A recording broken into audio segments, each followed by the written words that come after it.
Hi sir, నా పేరు నందు. హాయ్ నందు, మన కథ ఏ బ్యాక్డ్రాప్ అమ్మా? ఇది ఒక psycho love story sir. Okay, interesting. ఈ కథలో హీరో డైరెక్ట్ రావాలనుకుంటాడు సార్. ఇక్కడ ట్విస్ట్ ఏంటంటే హీరోకి ఒక లవర్ ఉంటుంది సార్. ఆ లవర్ వల్ల ఇటు సైకిల్లో తయారవుతాడు సార్.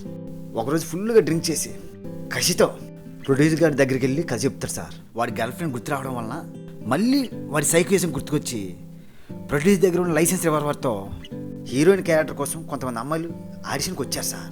అందులో ముగ్గురు హీరోయిన్ని సపా లేపేస్తాడు సార్. చివరి ప్రొడ్యూసర్ జైలుకి వెళ్ళిపోతాడు సార్. అదేంట్రా బాబు, డైరెక్టర్ కథ చెప్పడానికి వెళ్ళడం ఏంటి, ప్రొడ్యూసర్ జైలుకి వెళ్ళడం ఏంటి? నిజంగానే సైకో కథ రాసినట్లుంది. మొన్న కూడా నీలాంటాడు ఒకడు వచ్చాడు కథ చెప్పడానికి. ఆ కథలో హీరో పంచభూతాలనే కంట్రోల్ చేస్తాడంట. ఇంకొకడు వచ్చాడు అంతకుముందు, వాడు సైంటిస్ట్ అంట. సూర్యుడిని చంద్రుడిని ఫుట్బాల్ ఆడుకునే కథ రాశాడు వాడు. ఇట్లాంటి కథలు మేము చేయలేమురా బాబు. ఈ సైకో కథలు, పంచభూతాలను కంట్రోల్ చేసే కథలు, సూర్యుని చంద్రుడిని ఫుట్బాల్ ఆడుకునే కథలు చేస్తే మాకు డబ్బులు ఇచ్చిన ఫైనాన్సర్స్ మమ్మల్ని ఫుట్బాల్ ఆడుకుంటారు. రియలిస్టిక్గా ఉన్న కథలతో రానరా బాబు, చేద్దాం. అంటే ఒక్క ముక్కలో చెప్పాలంటే కథే హీరో. అటువంటి కాన్సెప్ట్ ఉన్న కథతో రండి, చేద్దాం.